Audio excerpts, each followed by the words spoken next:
नमस्कार बंधुरा आबारो उर्मी मास्तिया रेसिपि चैनेले आपनादेर अनेक अनेक स्वागत जानाई। आज आमी आपनादेरके बानिये देखाबो काँचा आलू और आटा दिए दारुण टेस्टी एक नास्तार रेसिपि। और एटा एकदम क्रिस्पी हय। आपनारा अवश्यई एकबार हलो बाड़ीते बानिये खेये देखबेन। तार जोन्नो देखुन एखाने निये नियेछि एकटा आलू। आलूटा खोसा छाड़िए भालोभाबे धुए परिष्कार करे नियेछि।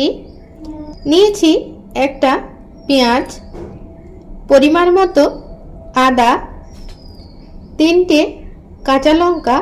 एखाने लंकाटा आपनारा आपनादेर परिमाण अनुयायी निये नेबेन। आर लागछे किछुटा परिमाण धने पाता। और एखाने नियेछि परिमाण मतो आटा और 2 चामच मतो सुजी।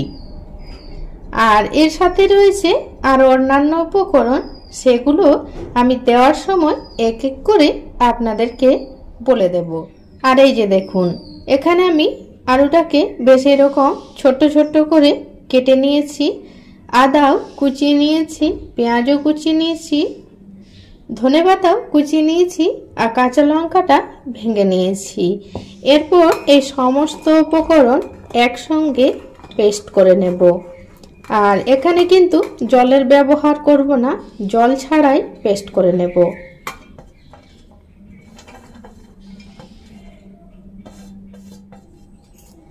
আর এই যে দেখুন আলুর সাথে বাকি উপকরণগুলো খুব ভালোভাবে পেস্ট করে নিয়েছি। এরপর এটা একটা পাত্রে ঢেলে নেব। এরপর এর মধ্যে এড করে দেব কালারের জন্য হলুদের গুঁড়ো, পরিমাণ মতো ধনের গুঁড়ো, পরিমাণ মতো জিরের গুঁড়ো, সামান্য পরিমাণে গরম মশলা গুঁড়ো। আর দিয়ে দেব কয়েকটা আধ ভাঙা গোটা জিরে, কিছুটা জোয়ান। জোয়ানটা হাতে ঘষে দিয়ে দেব।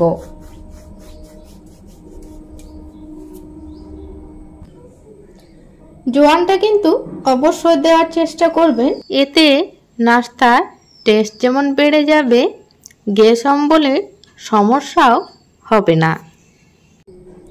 এরপর এড করে দিলাম সুজি। দিয়ে খুব ভালোভাবে সমস্ত উপকরণ মিশিয়ে নেব। এরপর এড করে দেব পরিমাণ মতো লবণ।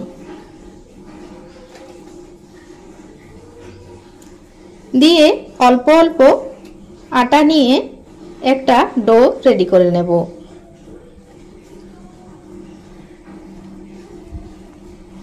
একটু নরম করে কিন্তু আটাটা মেখে নিতে হবে, যেহেতু এর মধ্যে আমি সুজি এড করেছি, সুজিটা একটু ফুলে যাবে, তো সেই রকম বুঝে আটাটা মেখে নিতে হবে। আর এই যে দেখুন বন্ধুরা আমি মেখে নিয়েছি। আর এই যে বাটিতে আমি আটা নিয়েছিলাম, এটা আমার সম্পূর্ণটাই লেগেছে। মানে একটা আলুর জন্য আমার এখানে 1 বাটি আটা লেগেছে। এরপর এই আটাটা রেস্টে রেখে দেব। তো উপর থেকে একটু রিফাইন অয়েল মাখিয়ে নিচ্ছি। এরপর ঢাকা দিয়ে এটা 10 মিনিটের জন্য রেস্টে রেখে দেব। ফিরে এলাম 10 মিনিট পর। দেখুন ডোটা একদম ঠিকঠাক হয়ে গেছে। এটা আরও একবার ঠেসে মেখে নেব। আর এখানে যে আমি সুজিটা ব্যবহার করেছি, এই সুজির জন্য নাস্তার উপরটা বেশ ক্রিস্পি হবে আর ভিতরে হবে নরম। দেখুন আবারও ভালো মতো মেখে নিয়েছি। এরপর এখান থেকে বড় বড় 2টো লেচি কেটে নেব।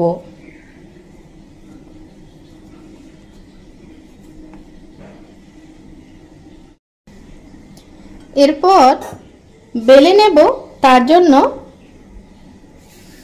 চাকলা আর বেলনে একটু তেল মাখিয়ে নিচ্ছি। এরপর এই একটা লেচি নিয়ে রুটির মতো বড় আকারে বেলে নেব। আর এই যে দেখুন, রুটিটা দেখুন বড় করে বেলে নিয়েছি। আর এটা খুব বেশি পাতলা বা মোটা করিনি, মিডিয়াম করে বেলে নিয়েছি। এরপর এইরকম একটা বাটির সাহায্যে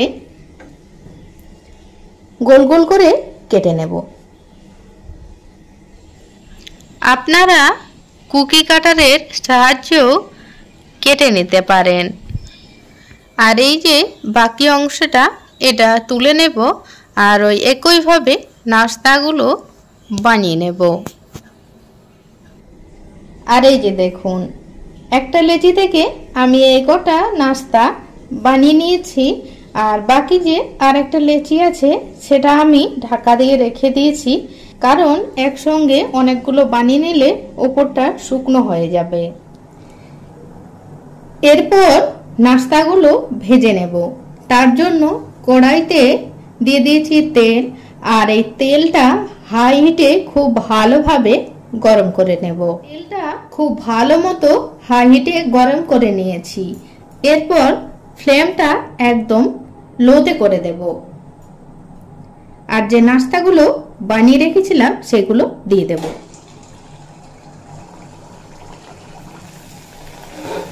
এখানে আমি একসঙ্গে দুটো নাস্তা দিয়ে দিয়েছি। ফুলে উঠেছে, আবারও সাইড দিয়ে আরেকটা দিয়ে দেব। আর এগুলো উল্টে পাল্টে ভেজে নেব, কারণ যেহেতু এর মধ্যে সব উপকরণগুলো কাঁচা ব্যবহার করা হয়েছে, তার জন্যই খুব ভালোভাবে ভেজে নিতে হবে। যদি হাই ফ্লেমে বা মিডিয়াম ফ্লেমে ভাজা যায় তাহলে কি হবে, উপরটা তো কালার চলে আসবে কিন্তু ভিতরে কাঁচা থেকে যেতে পারে।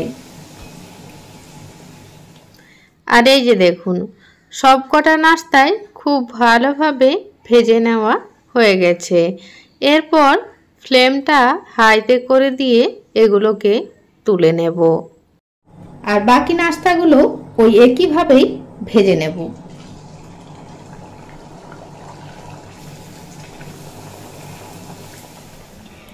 আর এই যে দেখুন বন্ধুরা, আমার নাস্তাগুলো তৈরি করে নেওয়া হয়ে গেছে। আর আমি এগুলো গরম গরম টমেটো সস দিয়ে পরিবেশন করেছি। আপনারা যে কোনো সস বা চাটনি দিয়ে পরিবেশন করতে পারেন। আর এটা একদম ক্রিস্পি হয়। আপনারা অবশ্যই একবার হলো বাড়িতে বানিয়ে খেয়ে দেখবেন, আপনাদেরও খুব ভালো লাগবে।